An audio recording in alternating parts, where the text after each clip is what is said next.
नमस्कार, आप देख रहे हैं जौनपुर टुडे। मैं हूं शुभम अग्रहरी। साथियों, जैसा आप सभी को पता है कि अभी पिछले दिनों एक छांगुर बाबा उर्फ जमालुद्दीन नाम के व्यक्ति को गिरफ्तार किया गया था। बताया गया था कि छांगुर बाबा के द्वारा बड़े स्तर पर अवैध तरीके से धर्मांतरण कराया जाता था। ऐसे में बड़ी खबर सामने आई है कि एसटीएफ की टीम को इस पूरे मामले में पुख्ता सबूत भी हाथ लगे हैं और बताया जा रहा है कि छांगुर बाबा उर्फ जमालुद्दीन के संपर्क में 3 से 4 हजार हिंदू परिवार था, जो इनका अनुयायी बताया जाता है। छांगुर बाबा के द्वारा कहा जाता है कि ये सब हमारे लोग हैं, हमारे अनुयायी हैं, हमें मानने वाले लोग हैं। और बड़ी बात है कि इसमें ज़्यादातर महिलाएं हैं। लगभग 1500 महिलाओं का धर्म परिवर्तन कराने की बात कही जा रही है।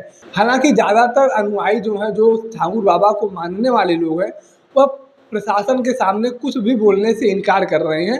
प्रशासन के सामने या मीडिया के सामने वो कुछ भी बोलने से मना कर रहे हैं, कुछ बातें बताने से मना कर रहे हैं।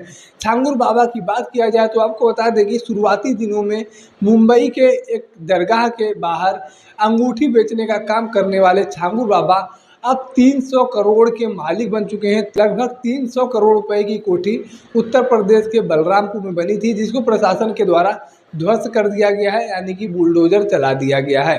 छांगुर बाबा जो कभी बाइक से चलता था, अब उसको लग्जरी गाड़ियों का शौकीन है। यानी कि यूँ कहा जाए तो गलत नहीं होगा कि छांगुर बाबा एक बहुत बड़ा धर्मांतरण का रैकेट चलाता था।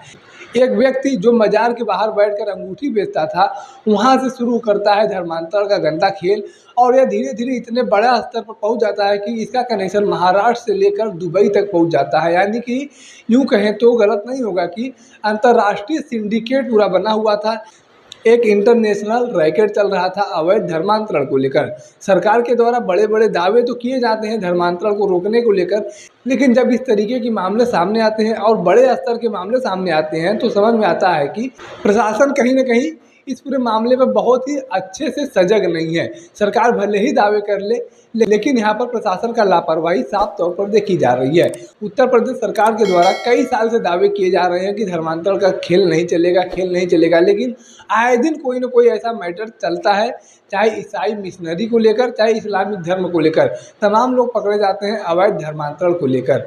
ऐसे में अब देखना यह दिलचस्प होगा कि आगे प्रशासन के द्वारा क्या कुछ कार्रवाई किया जाता है। यह तमाम सबूत मिलने के बाद एसटीएफ की टीम के द्वारा अब यह जांच एटीएस टीम को सौंप दी गई है, और प्रशासन के द्वारा अब छांगुर बाबा उर्फ जमालुद्दीन और नीतू उर्फ नसरीन को 7 दिन के लिए रिमांड पर लिया गया है। पूछताछ की जा रही है, अहम जानकारियां जुटाने का प्रयास किया जा रहा है।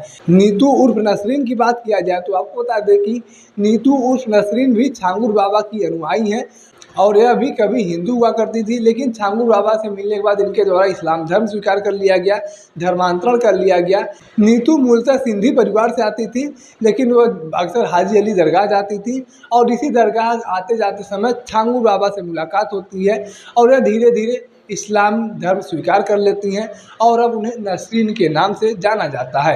ऐसे में अब देखना यह दिलचस्प होगा कि आगे क्या कुछ कार्रवाई होती है और क्या कुछ बड़े खुलासे होते हैं।